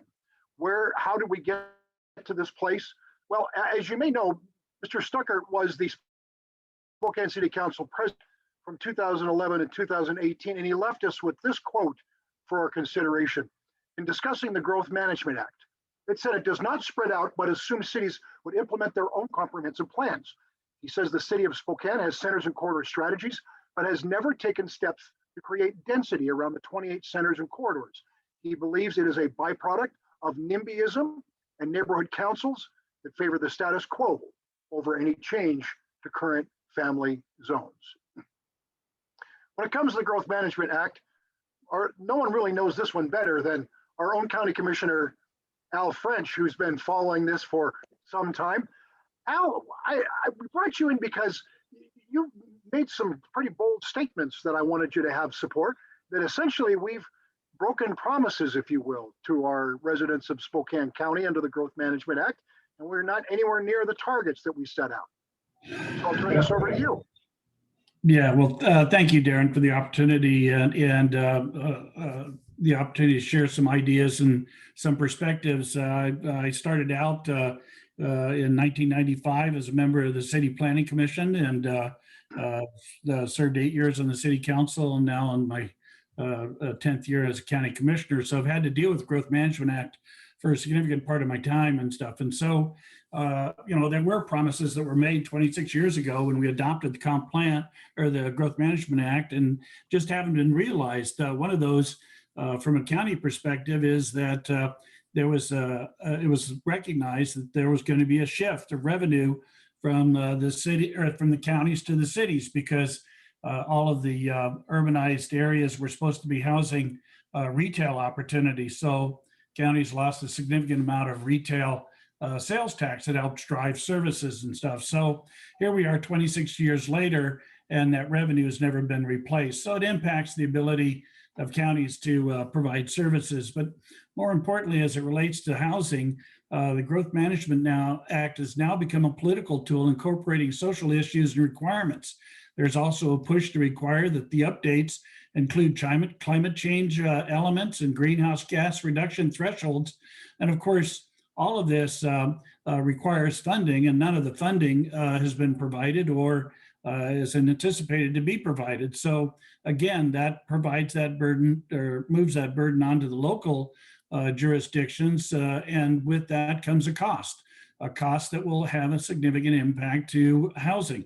If you don't fully appreciate that, look at what just happened when the State Building Code Council adopted the 2018 Building Code. And with that came about $15,000 to $20,000 of additional cost to a single family home. That cost gets passed on to our buyers, and or eliminates buyers out of the market. As interestingly, Mr. Stuckert indicated, increased density is supposed to be lowering the cost of housing, but the legislators didn't know evidently about the law of supply and demand. As you restrict the amount of land available for housing and development, it does increase exponentially the cost of land within the urbanized urban growth boundary. Spokane County is still locked in litigation over the expansion we proposed in 2013. The county has seen thousands of new jobs added to the West Plains without a commensurate increase in housing. This results in increased commuter traffic on I-90 on the Sunset grade, and the county had an expanded growth boundary in the West Plains that would have accommodated that growth, but the Department of Commerce and WSDOT forced us to remove those areas in the litigation. Now we have a housing crisis on the West Plains and associated congestion on I-90. Affordable housing is a goal of the Growth Management Act, but the only way it can be achieved is through subsidies or nonprofits. The county has recently adopted new residential development regulations that allow for smaller lot development for housing.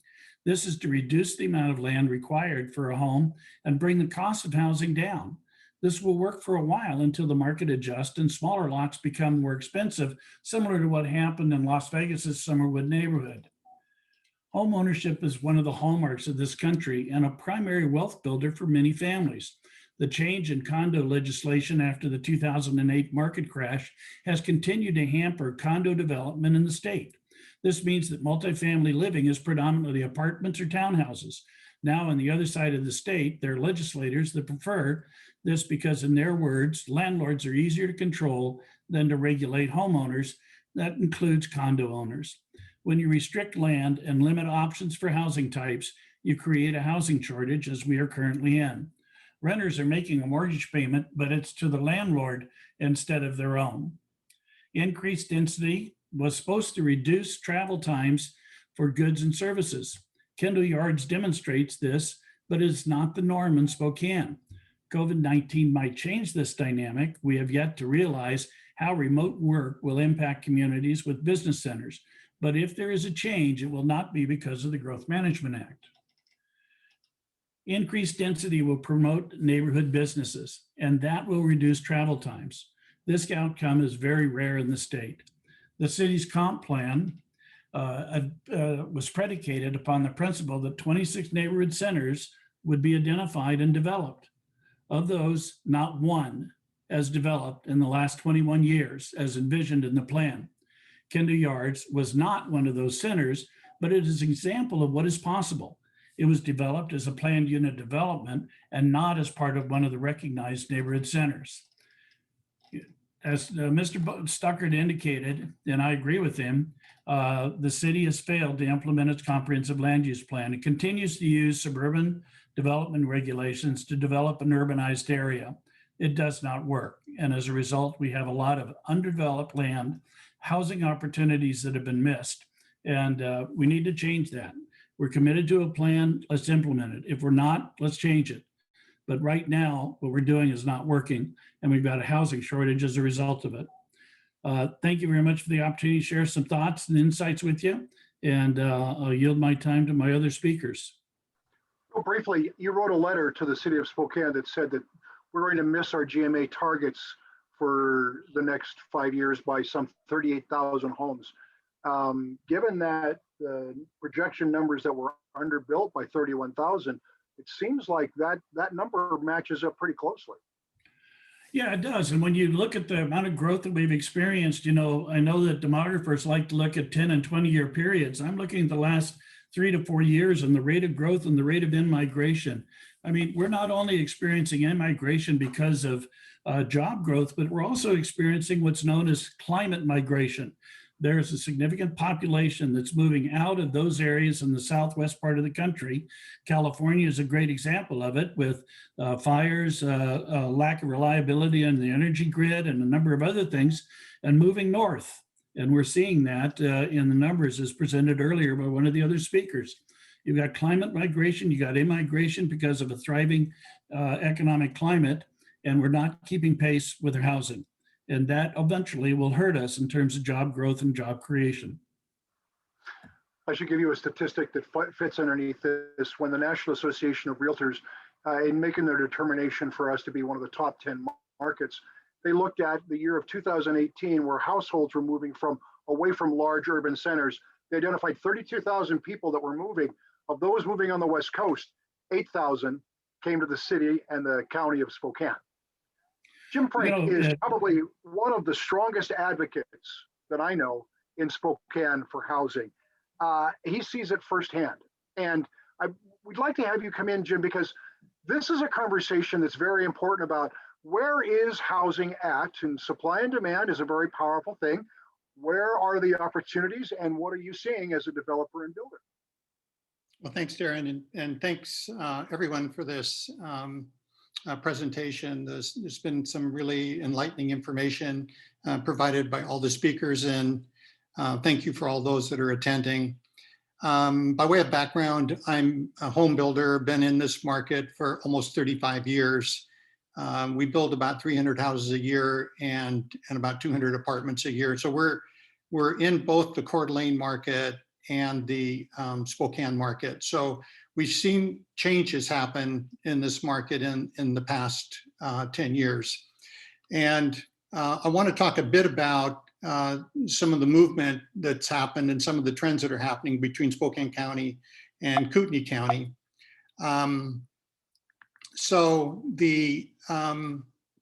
We've seen a significant market share growth in new home construction between Spokane County and Kootenay County. If you look at 2011, there were around 250 new home sales in Kootenay County. And that was about 25% of the market share in the Spokane SMA. By 2020, that number had increased to about 1,000 new construction sales, and their market share had increased to about 50% of the regional market. So there's been a fourfold increase approximately in new construction sales in Kootenay County over that 10-year period. Spokane County has increased, but not nearly at the same rate that Spokane County had increased. So this is just a graph that shows that trend, and it's been persistent over the last 10 years, and we expect this trend to continue for some important reasons. These are the closings between the same data in a different format between Spokane County and Kootenay County. And this is data that we collect on closing. So these are not permits. These will lag permits by 6 months to a year. These are actual closing data that we get from the MLS. So what's happened is that while the homes have increased, the home sales have increased in Kootenay County, it's been at a much slower pace than Kootenay County. And most of the loss in single family sales in Spokane County has been from the city of Spokane. So there's been good growth in Airway Heights, there's been good growth in Liberty Lake and some of the smaller cities, as Patrick Jones indicated, for example, but a lot of the loss in that market share has come from the city of Spokane. Some of the reasons for this are, first of all, land costs are lower in Idaho, and there's an abundance of land in the Rathdrum Prairie that's available for development. A lot of the greenfield land that was available in Spokane County has diminished over the last 10 years. So the growth management boundary has restricted the availability of land, especially on the perimeter of the city. And as that land has been consumed, it's just gone, its price has been escalating. And that effect, though, hasn't been in place in Kootenay County. Kootenay County has an abundance of land, and Coeur d'Alene, Post Falls, Rathdrum, and Hayden have been willing and able to annex land into those cities. And so their land prices are more affordable as a result of that. And there's a much greater availability of land in Kootenay County than there is in Spokane County.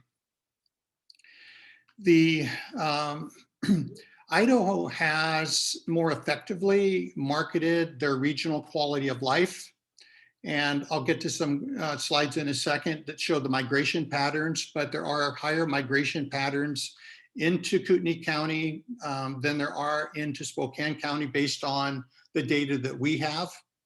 And for example, on the homes we have for sale in Kootenay County, we routinely have more than 10 offers, double-digit offers on every single house for sale. And we see multiple offers in the Spokane market, but we don't see the situation where we have double-digit offers on virtually every house.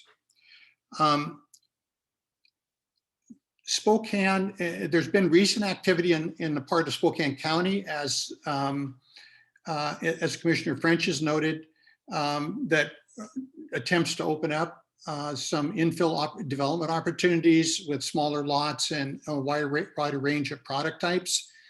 But basically, the region has been ineffective in implementing urban infill strategies.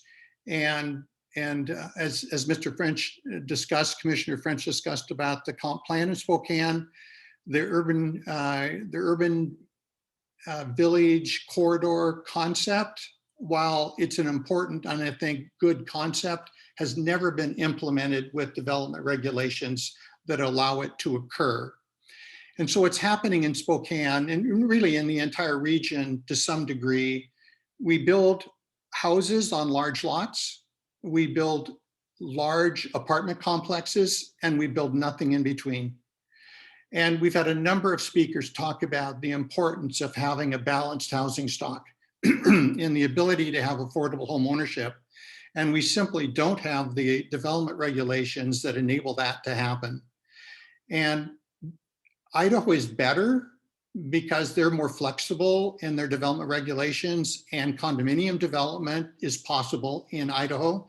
And so you see affordable housing condominiums being developed in Idaho, and you also see higher end market condominiums developed in Idaho. They have 3 condominium towers, for example, in downtown Coeur d'Alene. Washington is effectively economically cut off the development of condominiums in the state of Washington. There has not been a condominium development in Spokane County since the Condominium Act was enacted in 2009. And so it's taken off a very important step in the housing ladder, as one of the previous speakers talked about, and the need to be able to develop affordable housing and home ownership is critically impeded by the inability to build affordable condominiums.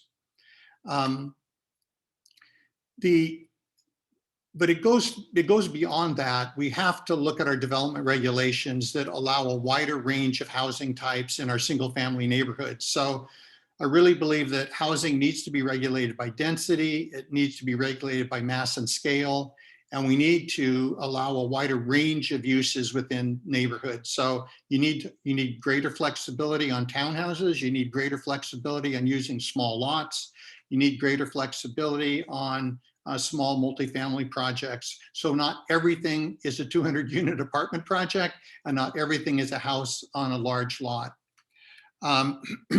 This is just some of the impact of out-of-town buyers. And this is data from our home sales. So this reflects all of our buyers in the total Spokane SMA, so buyers in both the Kootenay County and Spokane County. These are the percentage of out-of-town buyers that we've seen over the last 4 years. And so we've seen an uptick in 2020 in terms of out-of-town buyers in the total MSA. And this is the difference that you see between out-of-town buyers in the Kootenay County market and the Spokane market. There's, and this is for the 2020 sales season, almost 60% of our buyers in the Kootenay County market were out-of-town buyers. And that compares to about 30% in the Spokane market. And a lot of that is due to the greater range of product that's available in Kootenay County. A lot of it is because there's more product available in Kootenay County than Spokane County. And a lot of it is due to the simple fact that Kootenay County has marketed their quality of life and the advantages of living in small town America and with mountains and lakes and rivers and so forth. And this has been accelerated. This trend, I feel, has been accelerated by COVID. This is a COVID acceleration impact, and we expect this to continue on for a period of time. But I think the real lesson from what I've heard today is the importance of having middle income housing, the importance of having housing diversity, the importance of having integrated neighborhoods with a wide range of housing types and a wide range of economic opportunities within neighborhoods. And it's going to take a dramatic change in our development regulations at both the state and local level to allow that to happen. Thank you very much. Mr. Frank, you have me curious. Are you seeing any changes in the number of buyers who are coming in with cash from larger markets and buying them for cash? Or are you seeing much of a change? Yeah, most of the out of town buyers are cash buyers because they've sold a house in a much more expensive municipality. So they're coming from California or they're coming from King County. They've sold a house and they have cash that they've accumulated out of that sale. And so, yes, that's a big factor. You once said, and I once gave a talk where you said that you can identify just about every one of Spokane's serious social ills to a lack of housing. You still feel that way? Well, yeah, I mean, I do. And I feel that as a speaker from Whitworth College talked about, the poverty is going to be solved, in my view, only by integrating housing. And so you've got to provide housing opportunities for low-income families in neighborhoods of opportunity. We can't be in a situation where we only put low-income subsidized housing in low-income neighborhoods. We need to create an environment where we have a wide range of housing opportunities in what I will call neighborhoods of opportunity. And when families grow up with home ownership, they grow up in neighborhoods with opportunity, they grow up with good role models, then you see that in their school performance, you see that in their health outcomes, you see that in their mental health outcomes. And a lot of that information that we saw presented by a previous speaker, I believe is really true and really related to housing and in our ability to provide affordable housing to all of the people that live in our community. Thank you so much for being a strong advocate for housing. And I look forward to continuing to work with you on these issues and trying to see what we can't solve. So at the Spokane Association of Realtors, we wanted to know what people wanted in Spokane. Sarah Stevenson is here. She's with American Strategies. She helped us do a survey. We wanted to know more. We wanted to do a scientific-based survey on housing needs assessment for Spokane. Simple questions that we wanted to answer, like how many people in rentals right now are actively looking for a house? Or are people happy with their housing choice? And Sarah is here that we provided some answers that I think are very enlightening. Sarah?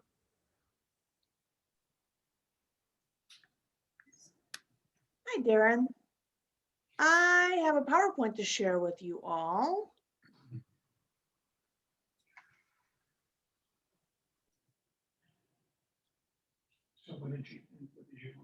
But I'm trying to figure out how to, oh. Do you have it there? Yep.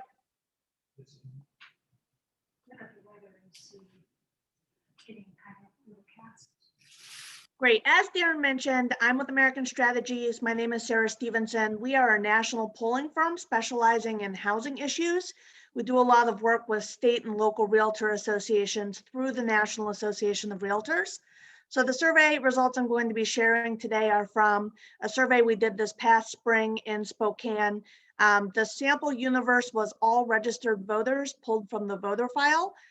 We called folks on both their landline phones and their cell phones and VoIP phones and weighted the data demographically to match the population of registered voters in the city. I'm going to share with you some of the highlights of the survey. I think one of the first things to start with is just the perception of housing costs in Spokane. You can see that half of voters think that the cost to buy a house is too high. The other half say it's about right. Not shown on this chart is the very, very, very small proportion of people who say the cost to buy a house is too low. And particularly when it comes to rental costs on the other side of the screen, you can see that 2/3 of registered voters in Spokane say that the cost of rent is too high. So this survey was conducted the first week of April. So if you think back, that was at the beginning of the pandemic and this new life that we are living.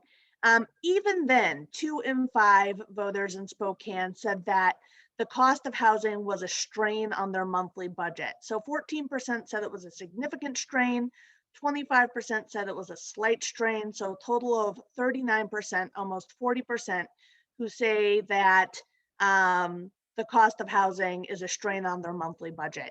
And again, with this being all the way back in April and all the economic changes that have happened in the past year, if we were to run this survey again today, you would expect to see these numbers even higher. Looking at a demographic breakdown of who the folks are who are feeling the most strain from their housing costs, we see some really significant demographic and geographic differences here. So the east side of town, northeast and east central, along with the northwest part of town are the residents geographically who are most likely to feel a strain from their housing costs, from their rent or mortgage. People under age 50, much more so than people ages 50 to 64 or senior citizens. And renters, much more so than people who own their homes. Perhaps not surprisingly, those with lower incomes, lower levels of education, and people of color are more likely to report financial strain from their rent or mortgage payments than others. But I think that looking through these demographic groups, the size of the gap is really striking. And like I said, this survey was conducted in April. If we did it again today, you'd probably see an even larger gap among some of these groups. One of the questions we asked was, as you think ahead a few years, would you like to continue to live where you are now, buy a new home or condo, or move to a new apartment? On the left-hand side, you see all voters, 60% said that they'd like to continue to live where they are now. 29% said that they would want to buy a new home or condo, and only 10% said that they would like to move to a new rental. In the middle, you see those numbers only for people who were renting at the time of the survey. So amongst people who are renting at the time of the survey, only 1/3 wanted to continue to live where they were at that time. Half, 51%, wanted to buy a home. 16% were looking to move to a new rental. Even amongst homeowners, which you see on the right-hand side, 78% happy to stay where they were now. That was the plan. But you still have 1 in 5, almost 18%, who are looking to buy a new home or condo. So there's going back to April and the survey results, you see that demand for housing and that pent-up demand, I think, in these numbers. Again, looking at the demographic breakdowns, this is amongst all voters, folks who are wanting to buy a new home, 29% of all registered voters. The group that is most in the market for buying a home would be people of color at 55%, followed by renters. Again, that 51% number that we saw. Voters without a college degree under age 50, 18 to 34-year-olds, women under age 50, folks who have lived in Spokane for less than 5 years, all in the 44 to 47% range. So again, you really see that age and education gap showing up there, men under age 50 and post-high school at 38%.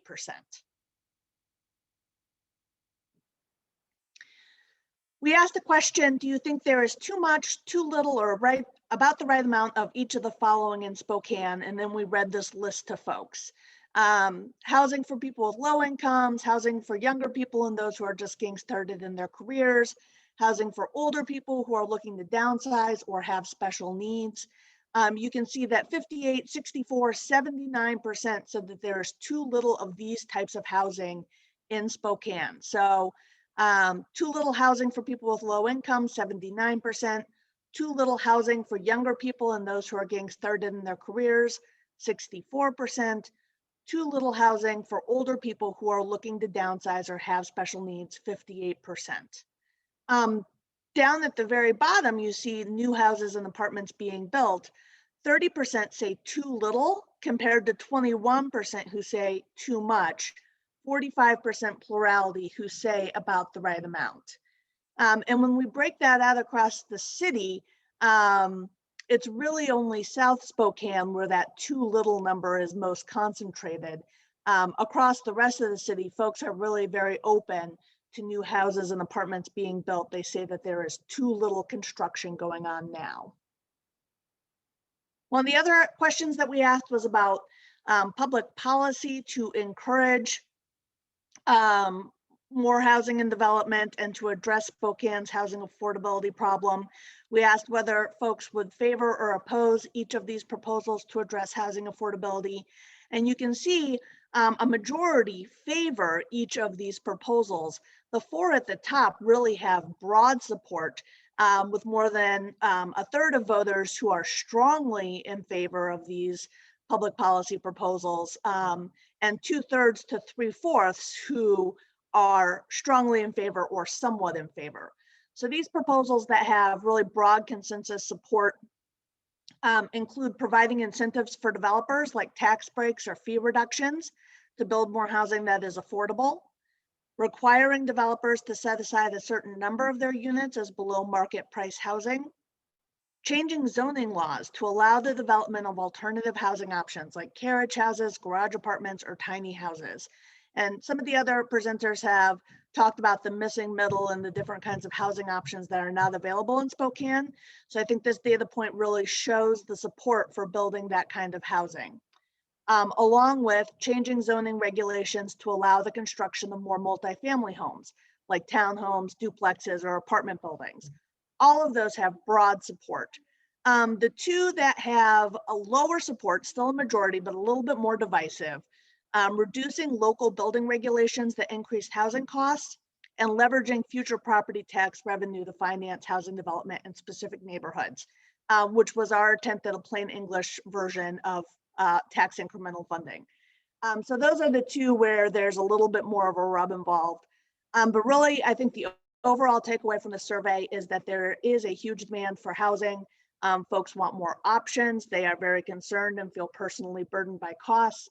And there really is an openness to some of these solutions that we see in Spokane that we don't necessarily see in other places. So with that, Darren, I will hand it back to you. I want to touch on that last comment there. You do surveys like this across the country. Right. When you ask these same sort of questions like that seem very proactive about offering incentives for developers or zoning laws, how do we compare to other places in the country? Sure. Well, the changes to zoning laws are really tricky. In a lot of places, folks are, and I think you hear this, right, when you go to your town hall meetings, the NIMBYs often have the loudest voice in the room. And in most places that we poll, you see some of that in the data. There's a little bit more hesitancy towards increasing density. But here in Spokane, folks are on board with the alternative dwelling units, with townhouses, with duplexes, triplexes, and even apartment buildings. So really, the desire to build more types of housing and more affordable types of housing is out there in the public in Spokane, even if these aren't the folks who are showing up to your town hall meetings. That's absolutely great data. Thank you so much, Sarah, for helping us to understand the survey. And it was kind of a good one because at the very beginning of the pandemic, these phone calls were sometimes up to 25 minutes long. That's a lot of information to ask someone. But we had a ready audience ready to talk because people were just starting to feel the effects of staying at home from COVID. Right, yep. It turned out to be a great time to conduct surveys. Excellent. Sarah Stevenson, thank you so much for your conversation today. So let's wrap this up, and here's our recap. It is clear from the presenters today that the lack of housing we have in Spokane is truly severe. It has an impact that's tremendous, especially on those who are the most disadvantaged in our community. We have a missing level of homes, especially entry-level or middle-income homes, and that gap continues to grow with people seeing the housing prices escalate faster than they can save from. At the same time, there is problems with projects that looks like looking ahead, we're going to see these problems get worse before they even turn to get better. And it is clear from the speakers today that we will not affect change without changes in policy. And that's really why we've developed this today. We want to show people the urgency of the problem that we have seen as realtors and how across the spectrum, we are truly starting to see it impact the health and well-being of the citizens of the Spokane region. Urgency is the word that we must think about in trying to affect change. Thank you all for attending this. We think this is great. We look forward to, we'll have this online so you can watch this at your leisure to go back and look at pieces you may have missed. We're also going to produce a study that we hope will help really best lay out the case for support. Thank you again for your time. And we'll let let's see how we can work together to make some more solutions happen. Thank you.